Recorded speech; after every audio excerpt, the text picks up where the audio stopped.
Hello. This is very loud. It's so loud.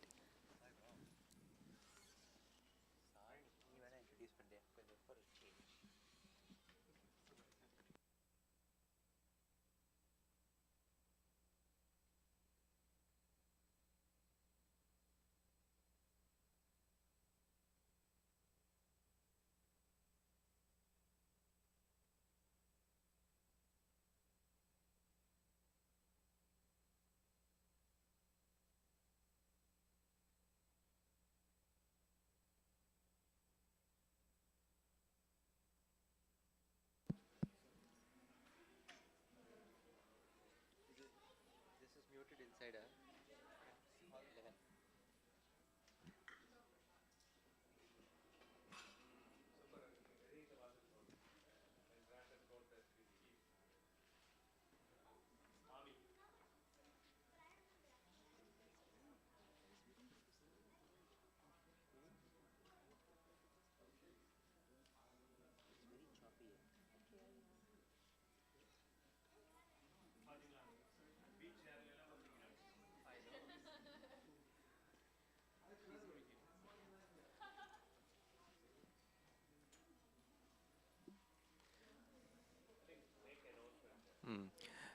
Namaskaram.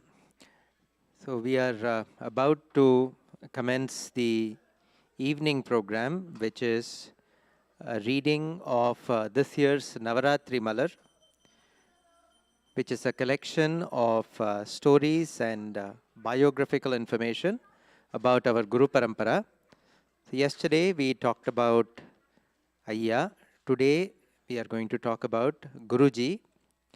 And today it will be Kaushalya, who is, of course, long-term temple volunteer. She's also the counselor lead for our VSI program, and he is also one of the coordinators for SVTS Learning.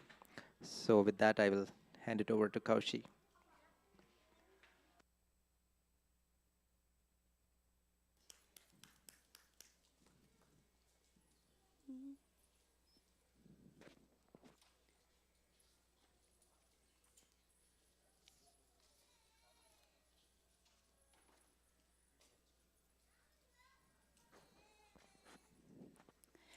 So as Sri Jana mentioned, we'll start with Sri Amatanandanada Saraswati's biography.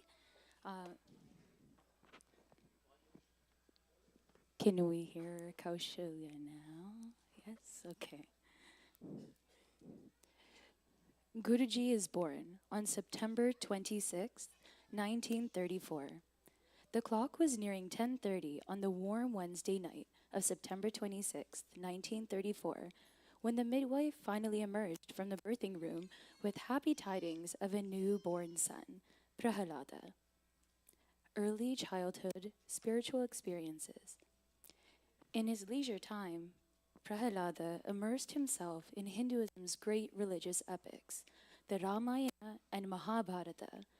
Beginning at about age 8, he undertook to read each of the 18 Mahapuranas, massive cultural repositories of religious stories and teachings, in turn, gradually absorbing the elemental storehouses of Hindu lore. These pastimes gave him immense happiness, and the story sprang vividly to life in his mind's eye, blending seamlessly with the features of his everyday world. So, when I was reading the story of Prahalada, I thought it was my own story, Guruji explained. I began to see divine figures such as Krishna, Ganesha, Hanuman, and Saraswati, my favorite goddess, in the patterns of the leaves in the trees. I used to talk with them and play with them.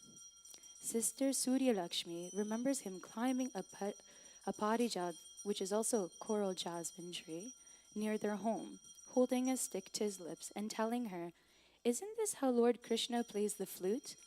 This is what I can see. This is what I hear." Experience of samadhi at the age of 11. And this was taking place around 1945. It was around the age of 11, however, that Guruji had what he calls his first true spiritual experience. He was playing in his home's open courtyard when suddenly bright sparks appeared in the sky, and the world began spinning around him faster and faster, as if everything was being sucked into a vast vortex with himself at its center. The sparks resolved into gray, misty globes of light floating in front of me, then collapsing into my eyes and entering my body. I felt myself growing larger, flying high. I could see the city of Vishakhapatnam, the streets and houses and temples, the seashore. They all began collapsing into me. Then entire countries were collapsing into me. Then the earth, the sun, the moon, the stars, and space itself, the whole cosmic vision. And then I lost consciousness. Getting a job at Tata Institute of Fundamental Research in 1956. By the time he graduated from Andhra University with his MSc in 1956, Guruji had managed to secure a highly competitive position with the renowned Tata Institute of Fundamental Research in Bombay. It was the beginning of a successful career that would span 25 years until he stepped down in 1981 to pursue his spiritual calling. It is nearly impossible to overstate the prestige involved in such an offer being extended to a freshly minted graduate from an unproven university program. Guruji was among a select few, the cream of India's scientific talent, handpicked by an organization that has since expanded to employ, directly or indirectly, more than 50,000 scientists through various satellite organizations across India.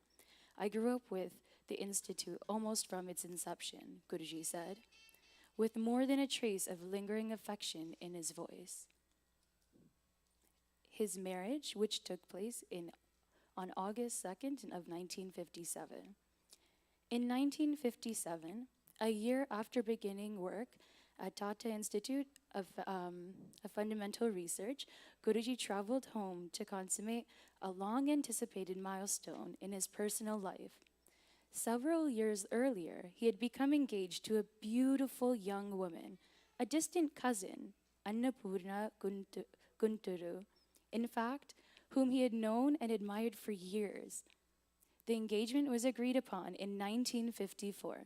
The marriage was celebrated 3 years later upon Guruji's return from his first year at Tata Institute. The ceremony took place on August 2nd, 1957 in Elamanchili. Guruji was 22, Annapurna was 16. The bride was golden and doll-like, the groom a proficient scientist.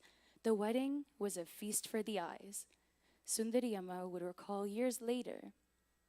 It was a happy union and a means through which much worldly good would be achieved. The birth of children from 1961 to 1968. The couple has 3 daughters, Ananta Lakshmi, born in 1961, Radha in 1963, and Rama in 1968.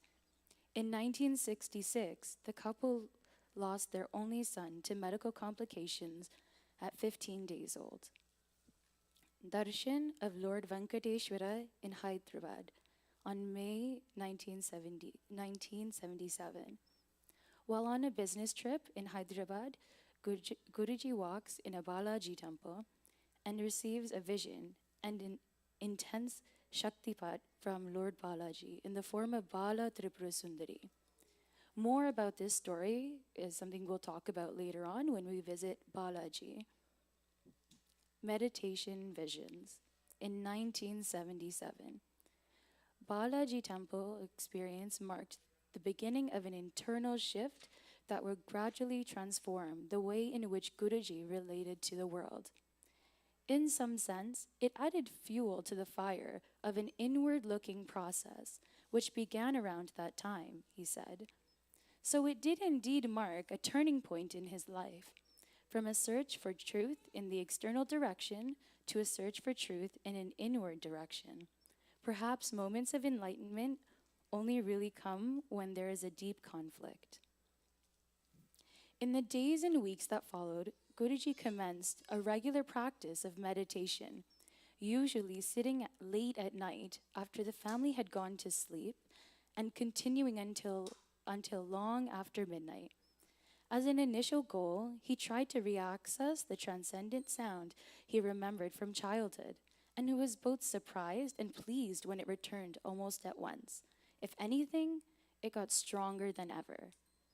I would sit up on my bed at night, meditating at 2 o'clock in the morning while my wife was sleeping next to me, Guruji said.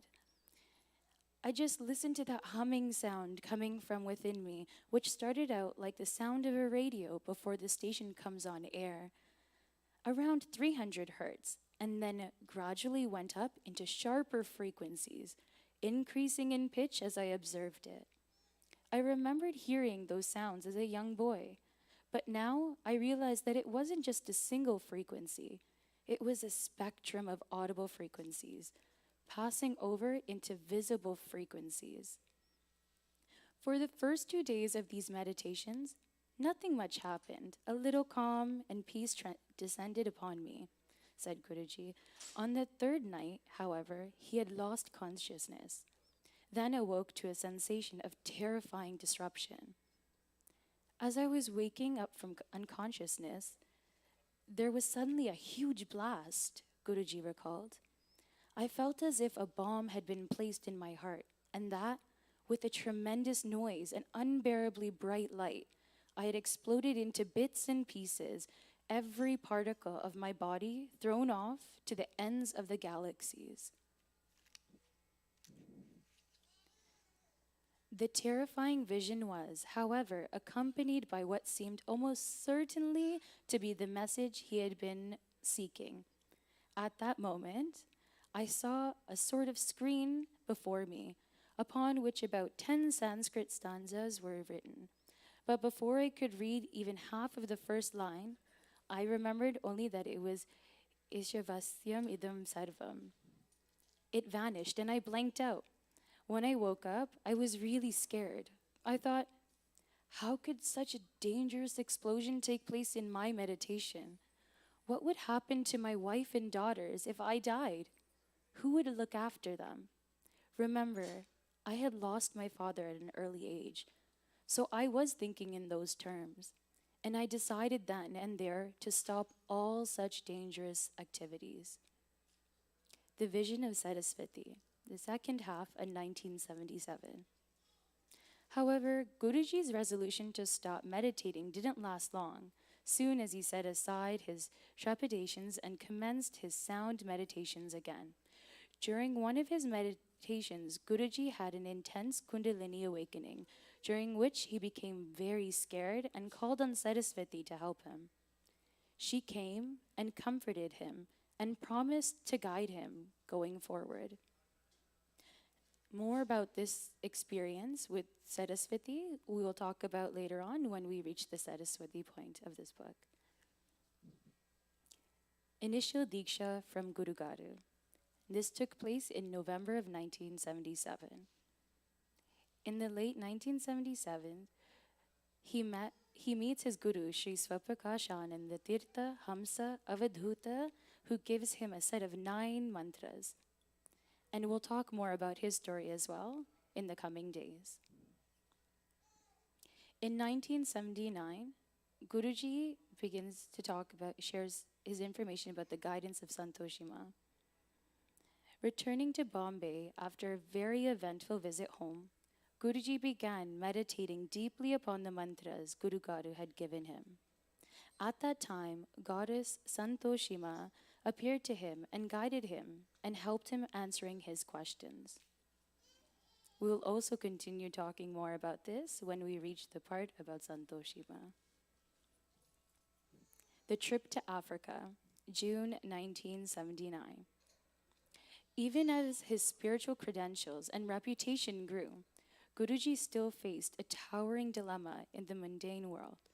He remained a layman and a scientist and an employee of Tata Institute, and that organization's focus was increasingly shifting from pure scientific research to applied military technology.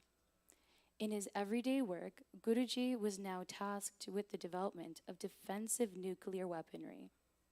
The practical implications of rebellion presented a dilemma for a conscientious family man with a wife and 3 teenage daughters, depending on him for their livelihoods. How could he somehow maintain the status quo of his work and family life while also addressing his concerns over the increasingly violent nature of his research and simultaneously finding a way to pursue his expanding spiritual explorations? The possibilities seemed increasingly doubtful. Temporary respite came when Guruji was offered a 2-year visiting professorship teaching quantum mechanics and relativity through theory at the University of Zambia in the capital city of Lusaka. Guruji also explored the opportunity to move and teach at Papua New Guinea, eventually settling for the Zambia opportunity. I saw this assignment as a chance to get away from all that defense work and take a fresh look at myself from far away, Guruji said. While it was cultivating a homegrown talent pool for the future, Zambia in the 1960s and 70s also had an immediate need for boots on the ground experts with advanced degrees and professional credentials who could get the country moving in the present. A significant portion of that demand was met through a partnership with the Indian Technical and Economic Cooperation Program, which sent thousands of Indian experts to Zambia in fields ranging from banking and engineering to agriculture and industry, medicine, education, and more. October 1979, accepting Harinaya as his disciple. While in Zambia, Guruji meets and accepts his disciple Vijaya Harinaya and his wife Shakuntala Amma, who arrived in Lusaka in late 1970. This was also something we spoke about yesterday, more about Aya's story and meeting Guruji. In 1981, Guruji completed his professorship and returned to India. At the age of 47, Guruji leaves his work at Tata Institute, July to August of 1981. Guruji's African experience was also highly satisfying in terms of his own sadhana. Time and again, his meditations yielded stunning visions and revelatory interactions with the goddess. With each new encounter, he felt more compelled to share what he learned with as many people as he wanted to hear it. During this time, the goddess appeared less often in the form of Saraswati and more frequently in Sri Bala Tripura Sundari, that is, goddess Lalita in the form of a 9-year-old girl. And it was in this guise that she began urging him to leave his job at Tata Institute, fully devote himself to her service. And thus, after an exemplary 25 years of professional service at Tata Institute, Guruji formally resigned. His course was set. Sagaragiri Durga Tapotsavam, October 17th of 1982. Guruji had been in Vishakhapatnam for about a year when the goddess appeared to him with orders that would definitely shift the course of his life. Father, build a home for me. She used to show him images of old temples in his mind and ask, should it be more like this or more like that? With goddess's direction, Guruji built wooden models and asked Bala how she wished him to consecrate it. The instructions she gave were very specific. On Sunday, October 17th, 1982, Guruji would lead a holy pilgrimage, what she termed a Radha Yatra, or chariot procession, through the city up to the seashore. But in this case, Guruji himself would be the chariot, walking barefoot while carrying the temple model on his head at the front of a procession of 108 Suvasinis, who are known as married women, each representing an aspect of the goddess, continuously reciting the Lalita Sahasranama. Upon reaching the shore, the procession would board a fleet of boats and cross the harbor by sea. Its final destination was a place called Sagaragiri, literally Ocean Mount, a prominent hill in Vishakhapatnam's outer harbor area on a rocky headland known as Dolphin's Nose, which juts dramatically into the Bay of Bengal at 358 meters, which is about 1,175 feet above sea level. Near its summit, the stately white Kanaka Durga temple commands a sweeping view of the city and the sea. Upon reaching this holy sanctuary of the Divine Mother, participants in the procession, led by Guruji, would conduct an elaborate Sri Chakra Puja, at the end of which the motto of the temple was to be left at the temple. Devi Yaga and donation of the land plot on April 27th and 29th of 1983.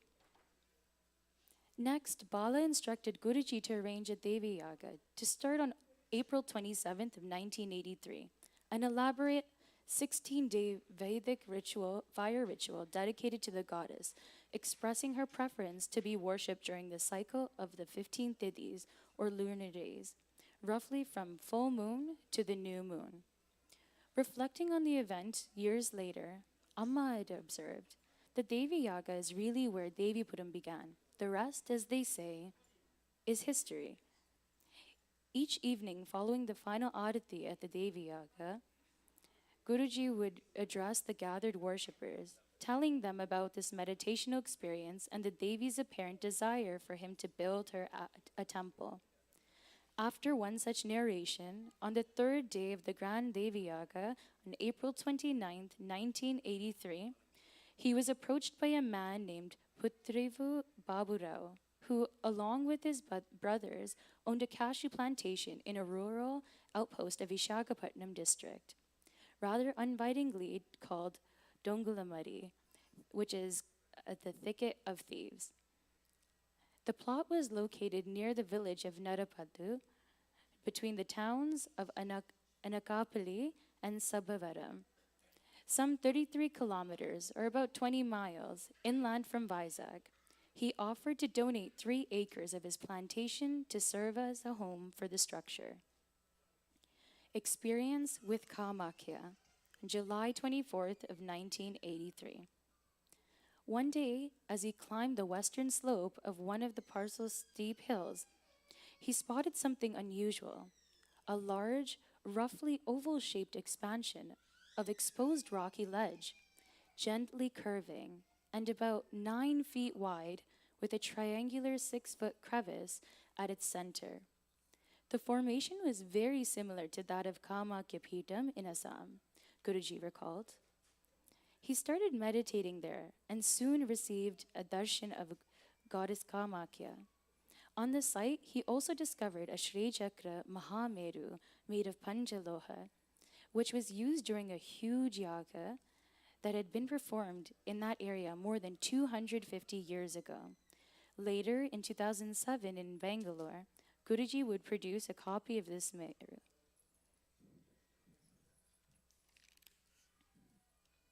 Bala reminds Guruji about the temple and the blessing by Guru.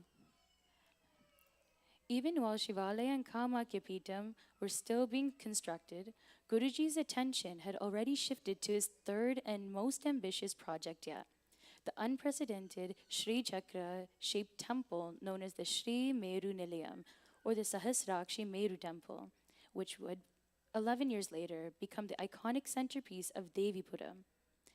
At the prompting of Bala, and with the blessings of Guruji proceeded to take on an ambitious Sri Meru Nilayam, Sahasrakshi Temple construction project.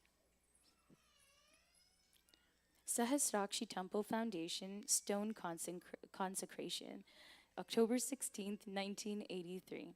The first task for Guruji was determining the exact site for the temple, clearing and leveling it for construction, and plotting and marking the base coordinates. This is what Guruji had done himself with great precision, using reference coordinates supplied by Kamakya in meditation. He marked all the points using poles and jute twines, Surya Lakshmi said. When workers began digging at the center point indicated by Guruji, they unearthed yet another surprise. This time, a large underground silo appeared, apparently used to store cashews in olden times. Inside stood a 2-foot-high Shivalingam from some long ago harvest puja, still decorated with 3 horizontal lines drawn in sandalwood paste. So we discovered that Lord Shiva had been guarding the future site of the Sri Meru Temple for all those years, Surya Lakshmi said, until it was ready to become the mother's residence. In meditation, Bala instructed Guruji to place a copper yantra of Matsya, who's Lord Vishnu's fish avatar, under the foundation stone at the center point of the temple. On the night before the foundation was laid, it was to be consecrated by Guruji by chanting the Gayatri Mantra 1008 times. The ceremony was planned accordingly. Then things got complicated. Delivery of the yantra was delayed. It did not arrive until the night before the ceremony, and Guruji was tired but still determined to proceed according to plan. As he sat to begin chanting, however, Kamakya had appeared and instructed him to increase the number of recitations upward from 1008 to 2 crore in order to spiritually supercharge the site. Guruji was at a loss.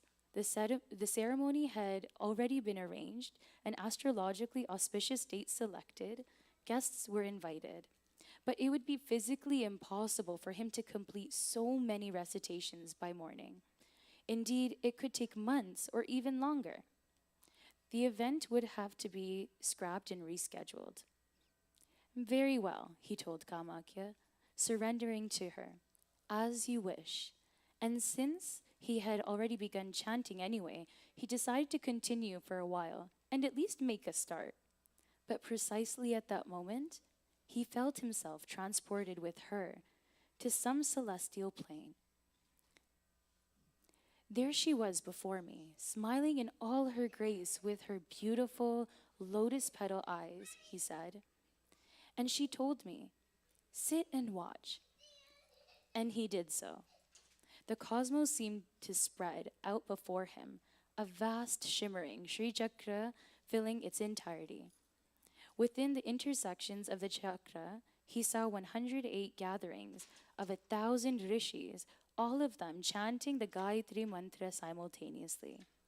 The music of their voices, he said, filled the universe with a deep, wave-like roar. Between them all, they easily completed the 20 million recitations, whereupon the vision faded. Guruji opened his eyes and looked around. Day was dawning. All the preliminary mantras were complete. The laying of the foundation stone would be completed on schedule after all. The ceremony took place at high noon on Sunday, October 16th, 1983, which is Vijayadashami, the day following the 9th night of Navaratri. Interestingly, this was a full month before the consecration of Shivalaya and Kamakya, though the Meru Temple was still more than a decade away from completion. Redesigning of the Sahasrakshi Temple.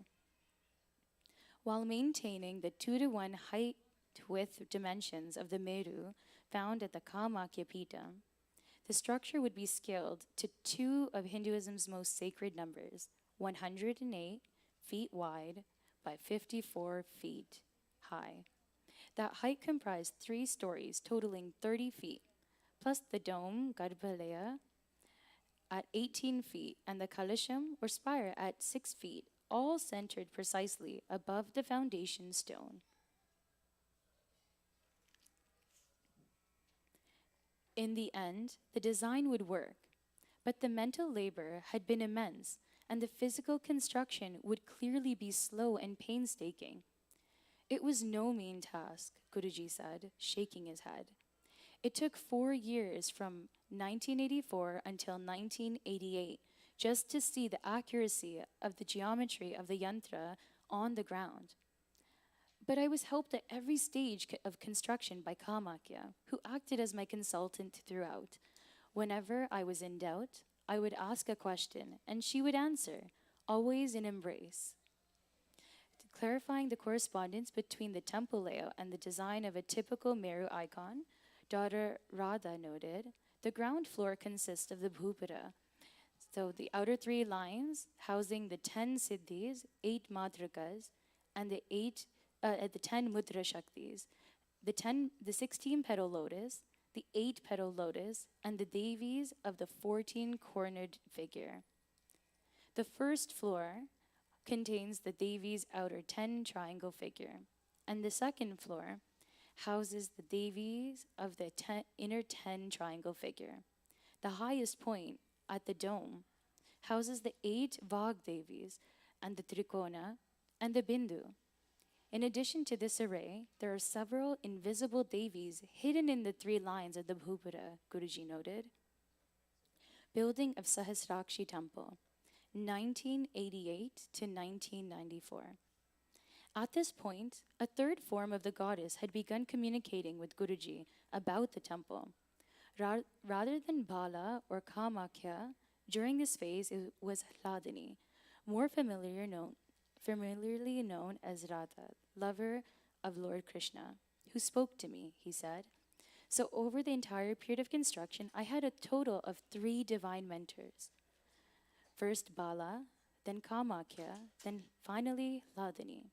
Goddess Hladini was revealed to Guruji the forms of all of the Khadgamala deities, which during the period of the 6 years gradually filled the Meru temple.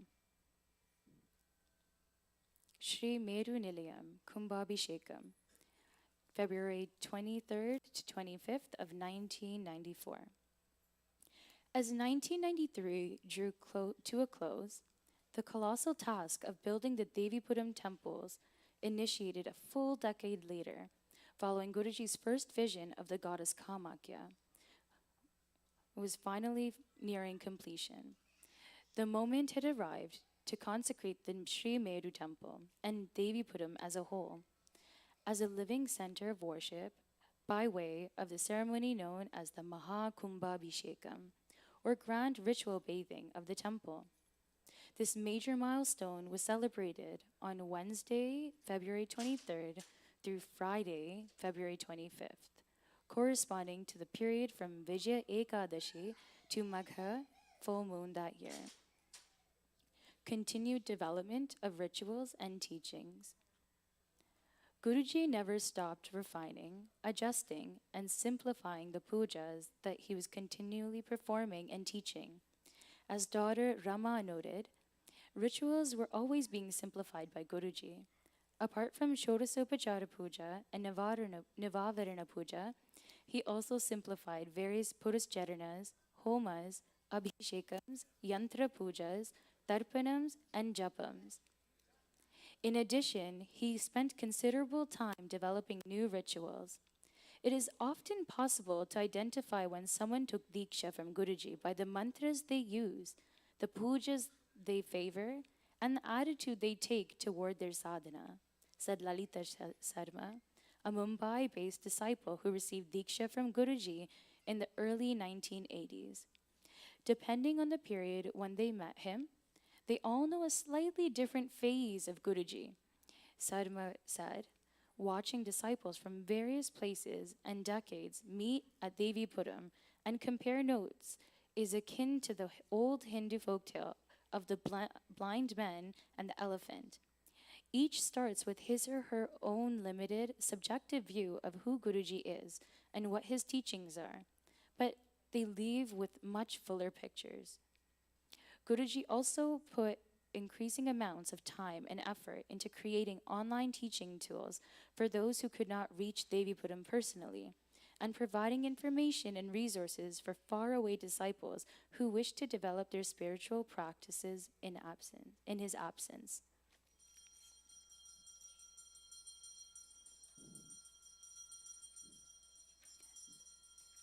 A letter from Guru Garu for 1994's Devipuram Kumbhabhishekam. which was handwritten by him. I'll read the English translation of it. Near Anakapali is Devipuram. It has been decided to perform Kumbhabhishekam to Sahasrakshi Rajarajeswari. This place is built by Sri Prahalada Shastri, Guruji. He is my dear disciple. This great function will be completed conquering all directions and obstacles with the grace of Dattatreya. Our blessings have been completely given for this. Swami Avadhuta.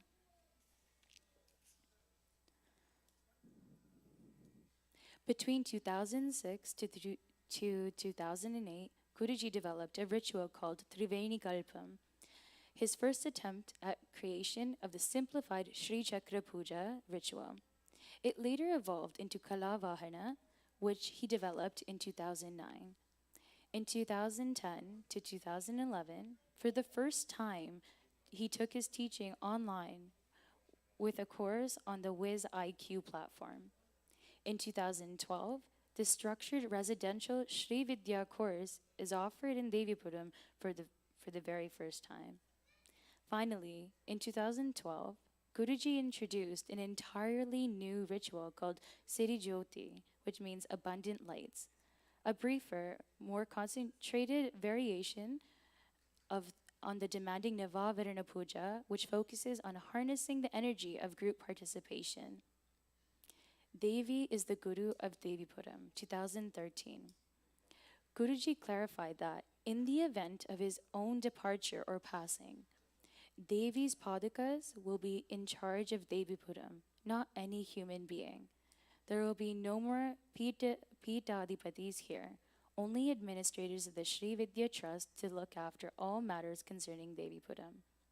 In 2013, he also added that since Devi is now the Guru at Devipuram, Guru Purnima would no longer be celebrated there in the usual month of Ashad,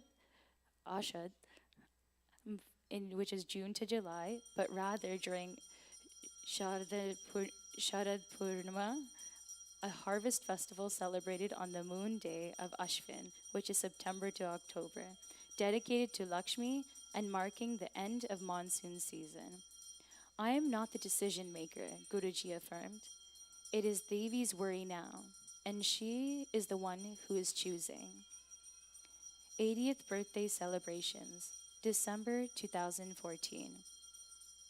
During the final week of 2014, disciples from around the world converged on Devipuram to celebrate Guruji's Sadhabhikshikam. Largely the brainchild of Harinaya, the event was a sort of combined celebration of his 80th birthday, which happened 3 months earlier, and his 1000th full moon, which is upcoming in July. Mahasamadhi, October 10th, 2015. On Saturday morning, October 10th, Guruji has his 4th heart attack and is taken to Manipal Hospital in Vizag, where at 6:35 p.m. Indian Standard Time, Saturday, October 10th, 2015, he achieves Mahasamadhi. 2 days later, approximately 2:30 p.m., on Monday afternoon, October 12th, 2015, his body is cremated in a ceremony at Devipuram.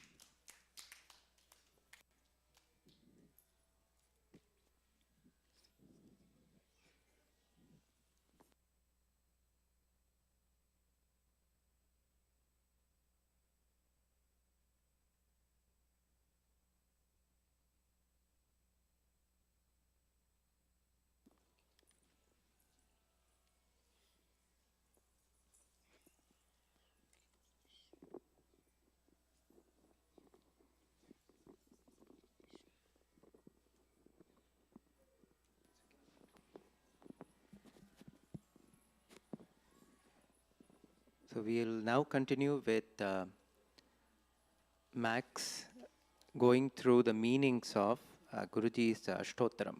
So,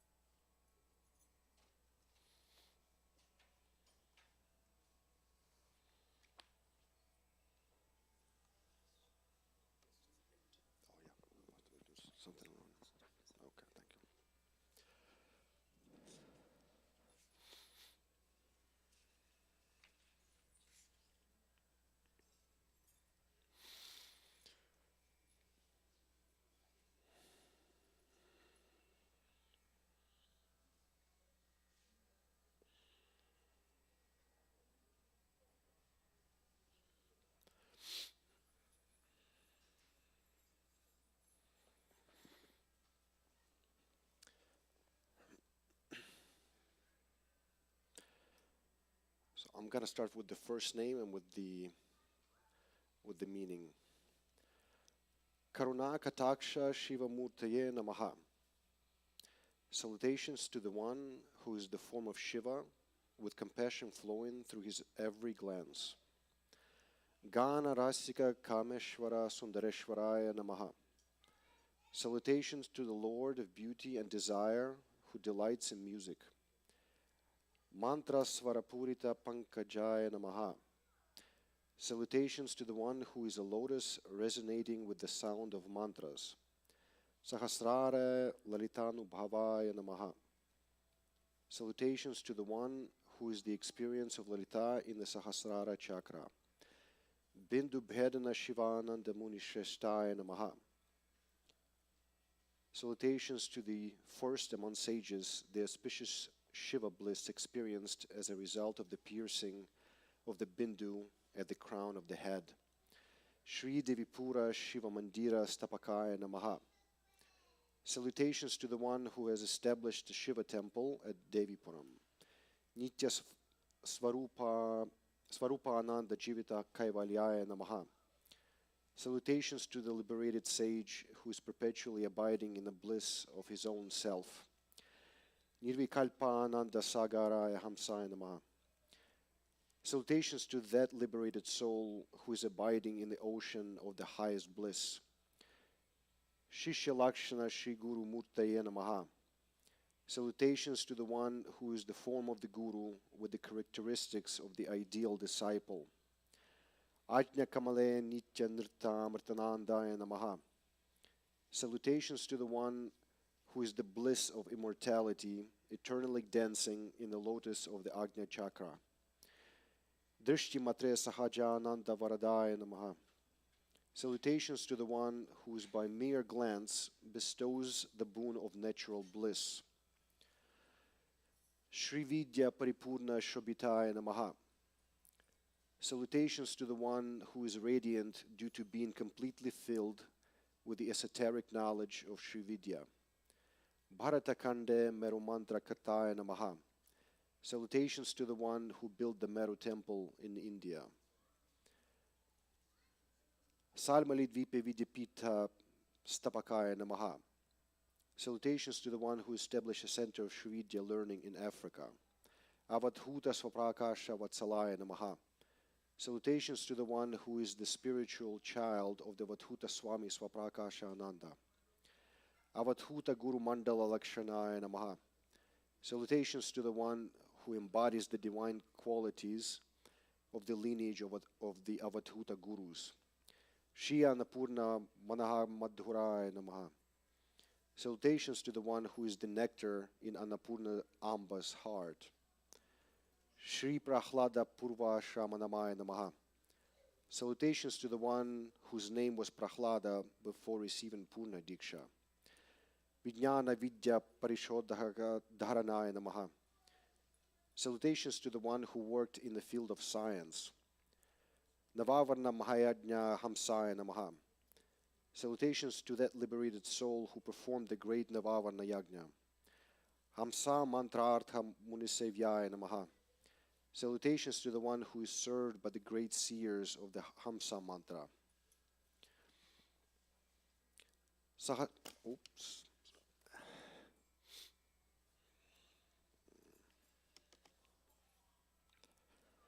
Sahasrara Padukakshara Koti Suryaya Namaha. Salutations to the one who shines as millions of suns in the crown of the disciple Sahasrara Chakra in the form of the Guru Paduka syllables. Akhilanda Koti Chaitanya Vyapinye Namaha. Salutations to the one who pervades the myriad of universes as pure consciousness. Bhakta Bhishta Bhoga Moksha Pravattinye Namaha. Salutations to the one who grants worldly enjoyment and liberation to his devotees. Chakra Raja Hladnyamba Svarupinye Namaha. Salutations to the one who manifests as Hladnyamba in the Sri Chakra. Sharada Tilaka Vidya Mantra Malaye Namaha. Salutations to the one who is the garland of mantras emanating from Saraswati's Tilaka. Nitya Shodashakala Varnarupaya Namaha. Salutations to the one who is the form of the syllables of the Shodashi mantra. Nityotsava Meru Mantra Grahavasaya Namaha. Salutations to the one who abides in the Meru Temple at Devipuram, where daily worship is performed. Tantra Shastra Vyakyana Utpanaya Namaha.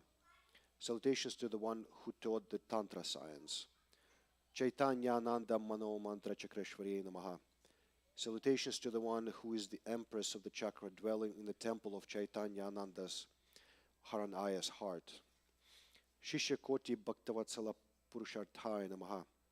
Salutations to the one who bestows his devotees with the four aims of life. Anushakti Vijnana Shastra Utpanaya Namaha. Salutations to the one who is the authority of the science of nuclear physics. Kamakya Pite Mantralaya Vaibhavaya Namaha. Salutations to the one who is the glorious abode of mantras in the Kamakya Pitam. Bhaktajana Saubhagya Mahasankalpaya Namaha. Salutations to the one whose greatest desire is the well-being of his devotees. Shri Sudha Lakshmi Sampurna Anugrahaya Namaha. Salutations to the one who has received the complete grace of Sudha Lakshmi.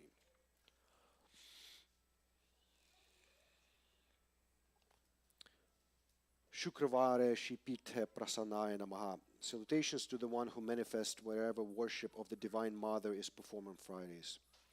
Shiva Shaktyaikai Vidyarnavakarana Namaha. Salutations to the one who causes the flood of knowledge of the oneness of Shiva Shakti. Shri Sudha Nubhava Purva Sankalpaya Namaha. Salutations to the one who had experience of Sudha Lakshmi prior to the existence of the Sankalpa, Mahasankalpa, which was given to him in Africa in 1979. Mantra Rupa Sudha Sankalpa Stiti Kartaya Namaha. Salutations to the one who preserved the Sankalpa of the goddess Sudha in the form of mantras.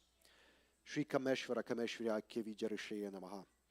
Salutations to the one who is the seer of the knowledge of the oneness of Kameshvara and Kameshvari. Shri Kameshvara Swarupa Pratyaksha Acharyaya Namaha. Salutations of that teacher who is the actual form of Shri Kameshvara himself. Shri Shankara Rupa Guru Prakasha Shimurtaya Namaha. Salutations to the one who is the embodiment of the shining form of Shri Shankara. Ishtamatre Sharadambika Prasanaya Namaha. Glory to the one who receives blessings of Mother Saraswati by his mere wish. Shri Sharadamba Paripurna Vidya Lankaraya Namaha. Salutations to the one who is the ornament of the complete knowledge of Saraswati. Kachipina Damrita Layastitaya Namaha. Salutations to the one who resides dissolved in the nectar of the divine music emanating from Saraswati's Veena. Mandasmita Muktam Bojak Karunaya Namaha.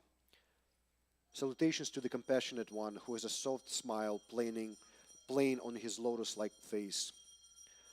Balyeshi Krishna Avatara Vriksha Darshanaya Namaha. Salutations to the one who in his childhood was blessed with the divine vision of Krishna sitting up in a tree playing a flute. Karpura Vitika Moda Priyaya Namaha. Salutations to the one who is fond of tambulam perfumed with camphor. Ture Chitta Vasta Vivarjitaya Namaha. Salutations to the one who has gone beyond even the highest state of awareness. Shanta Swarupa Shimurtaya Namaha. Salutations to the one whose auspicious form is the embodiment of peace. Sulabhavachika Advaitaya Namaha. Salutations to the one who effortlessly expounds on the principles of non-duality. Laya Jnana Amrita Sagaraya Namaha. Salutations to the one who is the ocean of the nectar of knowledge of dissolution.